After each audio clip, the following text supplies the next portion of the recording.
The Arizona sky stretched wide and merciless, painted in streaks of fading orange as the sun dipped toward the jagged teeth of the mountains, its last light spilling over the plains like blood seeping into thirsty earth. And beneath that vast canvas of silence and dust, the town of Clearwater waited, its wooden buildings creaking in the desert wind, its streets half empty yet buzzing with whispers that traveled faster than bullets, the whispers of a hanging that was set to mark the end of a woman who had seen too much, spoken too boldly, and carried within her eyes a secret that meant with iron badges and darker souls wanted buried forever. Nellie stood tall though her wrists were bound, her long black hair tangled by the dry wind, her dark eyes defiant as she faced the gallows built rough and ugly from timbers dragged out of the old mine, and every nail in that wood seemed to sing with the cowardice of the men who hammered it together, men who feared not her hands nor her strength but the truth she carried like a flame too dangerous to leave burning. She had seen things as seen the sheriff ride out with the railroad men at night,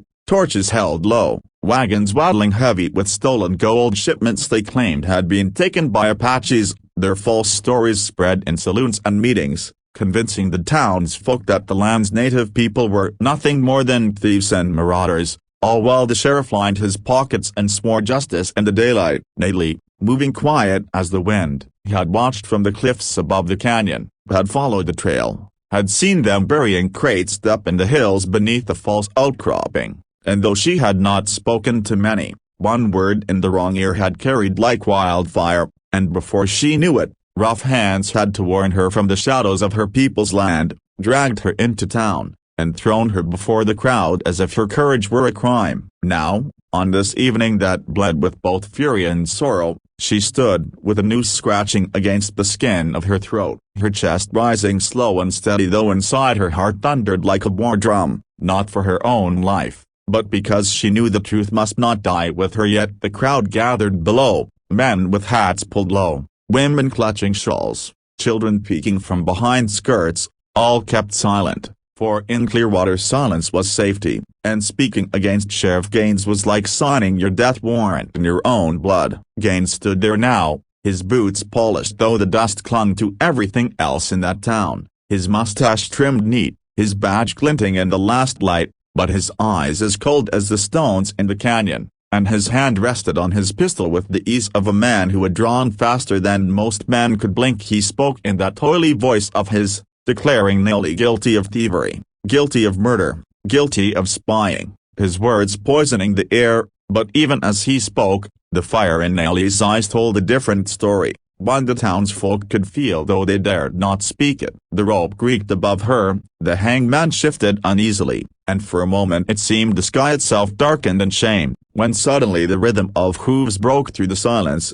slow at first, then louder, steady as a heartbeat rolling over the dirt road leading into town, and all heads turned as a lone rider came into view, a rancher whose presence seemed to carry with it the weight of the land itself. Luke Calder sat tall in his saddle, his broad hat shadowing his eyes, his duster coat whipping behind him in the wind, and though his sorrel stallion moved with the calmness of a grazing beast, there was a sharpness in the way Luke rode, as if every step were chosen, every movement measured, a man who wasted nothing and not words, not bullets, not the precious truth he carried in his heart. He had heard of the hanging as he tended his herd miles away, the news carried by a drifter who muttered the sheriff's name with disdain, and though Luke had never been one to entangle himself in the politics of Clearwater, something in the story, something in the injustice, had struck deep in him, a wound left from years past when he had watched other innocents strung up for crimes they never committed. He had ridden hard through the dust, his jaw set,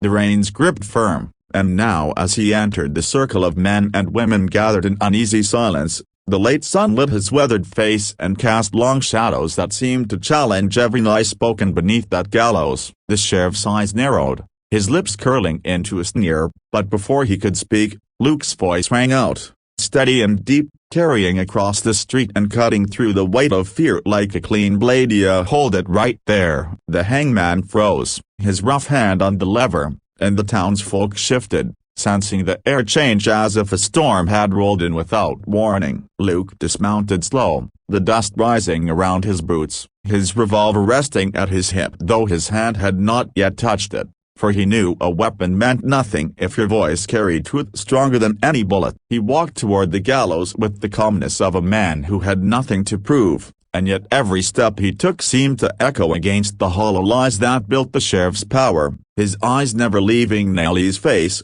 reading in her expression both the fear she buried and the courage she wore like armor. Gaines spat to the side, his voice dripping venom as he barked, "This ain't your affair, Calder. Step back before you regret it." But Luke stopped just shy of the gallows, lifting his head so all could hear, his voice still quiet, yet somehow louder than the sheriff's threat. "So you hang her, and you hang the truth with her. Maybe that suits you, Gaines, but it don't suit me, and it don't suit the folks here who've been lied to long enough." A murmur ran through the crowd, a ripple of doubt breaking through the wall of silence, and in that murmur was the first crack of fear in the sheriff's foundation. Nellie felt her chest tighten, not from the rope, but from the spark of hope rising in her, though she dared not show it too much, for she knew the moment could still swing either way, life or death, truth or silence. The sun sank lower, the sky deepened, and the standoff thickened. A single heartbeat stretched into eternity as Luke Calder and Sheriff Gaines faced each other.